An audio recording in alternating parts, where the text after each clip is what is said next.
Assalamualaikum warahmatullahi wabarakatuh. Saya Salwa Rani Safira dari Fakultas Ilmu Hukum Universitas Surya Kencana semester 2A. Pada kali ini saya akan mereview kembali materi hukum pidana yang telah disampaikan oleh Profesor Dr. Hj. Hendy Nuraini, SH, MH pada pertemuan ketiga.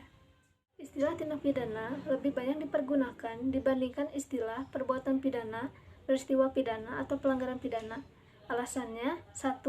Dari segi sosio-yuridis, hampir semua perundang-undangan pidana menggunakan istilah tindak pidana. 2. Semua instansi penegak hukum dan aparat menggunakan istilah tindak pidana. 3. Para mahasiswa mengikuti tradisi dan kebiasaan menggunakan istilah tindak pidana dibanding perbuatan pidana. Contohnya, Undang-Undang Nomor 7 Darurat tahun 1955 tentang tindak pidana ekonomi. Pengertian tindak pidana dalam arti sempit. Tindak pidana merupakan pengertian yuridis yang berbeda dengan istilah kejahatan atau perbuatan jahat. Dilihat dari isinya, tindak pidana terdiri dari 1. Perbuatan pidana atau criminal act, 2. Pertanggungjawaban pidana atau criminal responsibility. Terdapat pandangan yang memisahkan pengertian antara perbuatan pidana dan pertanggungjawaban pidana, atau disebut dualistis. Ada juga pandangan yang menyatukan pengertian pidana dan pertanggungjawaban pidana atau monistis. Tetapi pada akhirnya baik dualistis maupun monistis mempunyai tujuan yang sama, yaitu pidana. Ada dua unsur dalam tindak pidana, yaitu 1. Unsur objektif dan unsur subjektif. Unsur objektif yang pertama yaitu perbuatan atau kelakuan. Kedua, akibat yang menjadi syarat mutlak dari delik. Ketiga, unsur melawan hukum. Keempat, unsur lain yang menentukan sifat tindak pidana. Kelima, unsur yang memberatkan. Keenam, unsur tambahan yang menentukan tindak pidana. Sedangkan unsur subjektif yang pertama yaitu kesengajaan.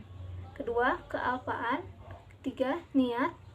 4. Maksud. 5. Dengan rencana terlebih dahulu. 6. Perasaan takut. Pengertian tindak pidana dalam arti luas ada dua, yaitu 1. Bagian delik atau Bestandelen van het delik. 2. Elemen atau unsur delik atau elemen van delik. Bagian delik. Yang pertama, terdapat dalam rumusan delik. 2. Penuntut umum harus mencantumkan dalam surat dakwaan. 3. Harus dibuktikan di peradilan. 4. Apabila tidak terbukti, hakim harus membebaskan terdakwa. Elemen atau unsur delik. Yang pertama, tidak terdapat dalam rumusan delik. 2.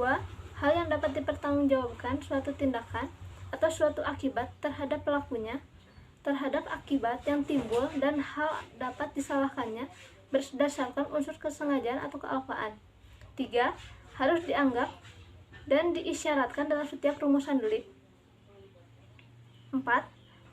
Penuntut umum tidak perlu mencantumkan dalam surat dakwaan. 5.